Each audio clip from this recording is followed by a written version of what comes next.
Alright guys, so today we're going to be looking at a build for Alt Blair. Alt Blair is a lot of fun to play, and I think that they fit in very well in the sandbox. While they're not going to be out mobbing an entire room, what they do exceedingly well. This is a descendant that I want to compare to Viessa. They're very similar in their playstyles and how effective they are on the battlefield. So if you enjoy playing descendants like Viessa, you're probably going to have a good time playing Alt Blair. And having said that, let's hop into the video. So when it comes to Alt Blair and his weapons, we're not going to be using them at all.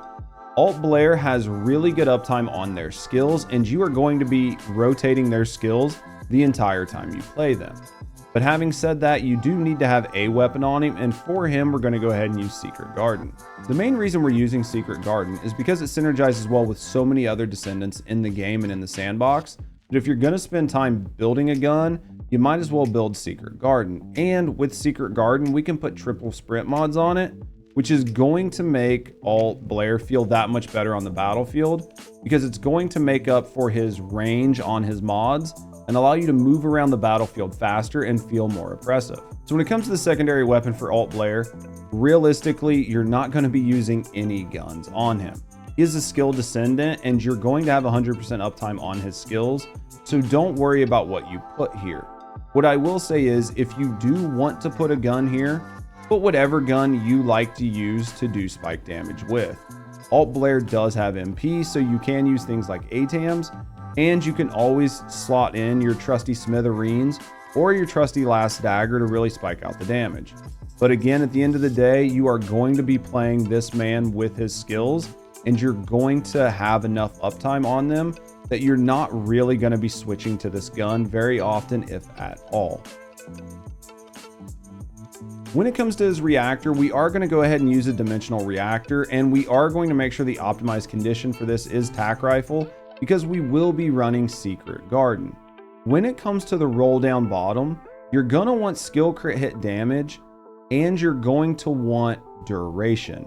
I have range on here, and while range does work for certain parts of his kit, it's not going to be as good as having duration. So for the components, you are going to want to use the tried and true Slayer set.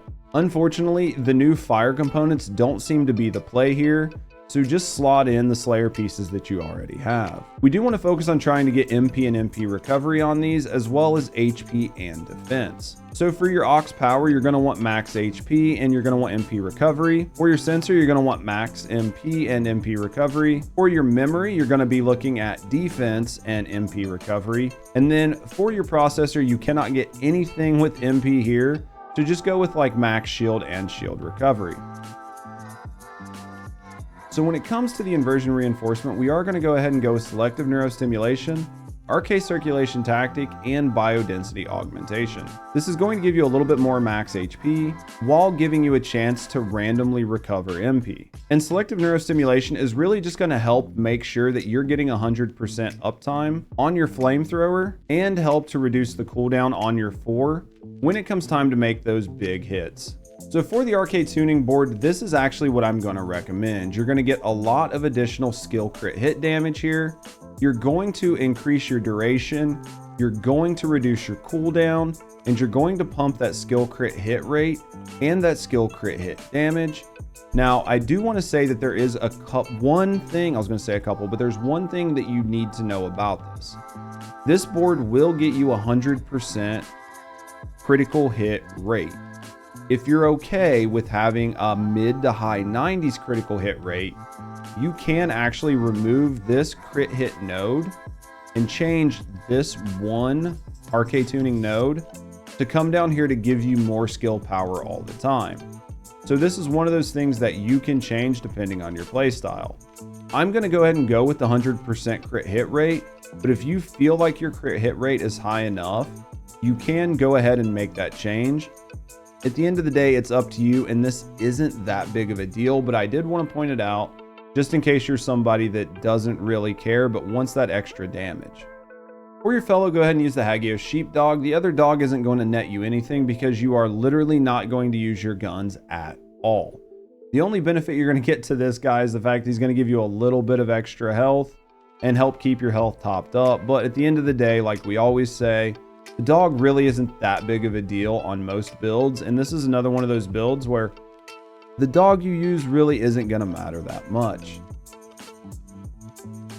So now we're going to go ahead and look at the mods. For this build, we're going to be using Next Level Recipe. I'll show you in the skill loop how this plays out and what this mod does, but just know that that is the red mod we're building around.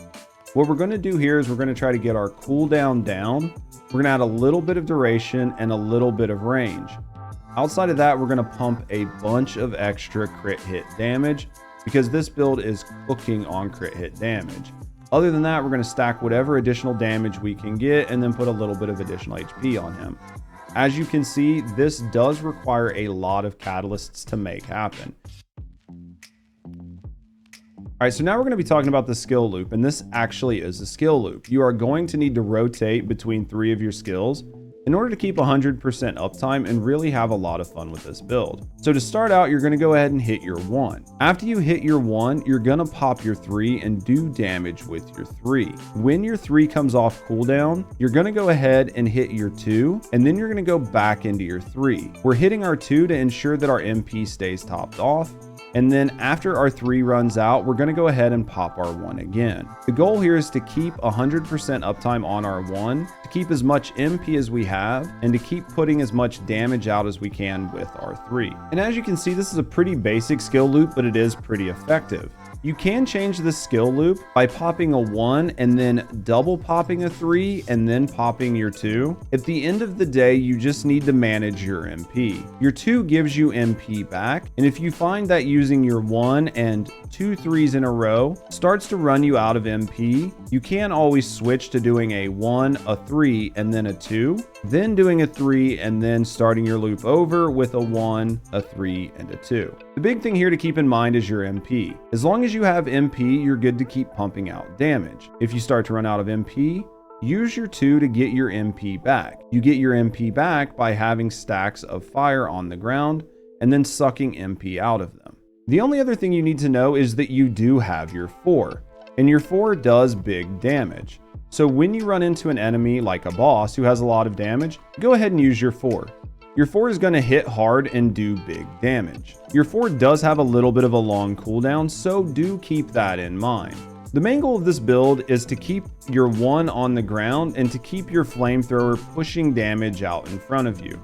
Your 4 is a great skill and a skill that you should use, but just keep in mind it has a long cooldown, and it's something that I typically save for some of the harder hitting targets and some of the bigger bosses. Alright guys, and that's everything you need to know about Alt Blair. They're a very fun, very dynamic descendant that allows you to play them in a way that keeps your mind racing and keeps you assessing the battlefield. You can spam your 3, you can rotate in 4s. The big thing is just remembering to keep your MP topped up and to keep putting pressure on the battlefield. I'm assuming that the way that Blair released, Alt Blair released, is going to be the way that most of our descendants release moving forward. He does not feel broken and he doesn't feel overpowered, but he does feel impactful and he does feel fun to play. I would set Alt Blair somewhere around an A descendant and A+ descendant. They are very good, but they just don't nuke entire rooms as soon as you walk in. But having said all that, let me know what you guys think in the comments below. What do you guys think of Alt Blair? Are you enjoying them, or do you think that they released a little bit underbaked? If you are enjoying them and you've got some tweaks to your build that we're not doing, definitely let us know so we can look at making some changes and trying to make the build even better for the community. And if you enjoyed the content, consider liking and subscribing to the channel. We'll continue to produce more First Descendant content as well as content for other games in the future. And if you like us and you like the community, definitely feel free to come over and check us out live on Twitch. We stream 5 days a week and we would love to have you in the community. But having said all that, thanks for watching guys, and have a great day.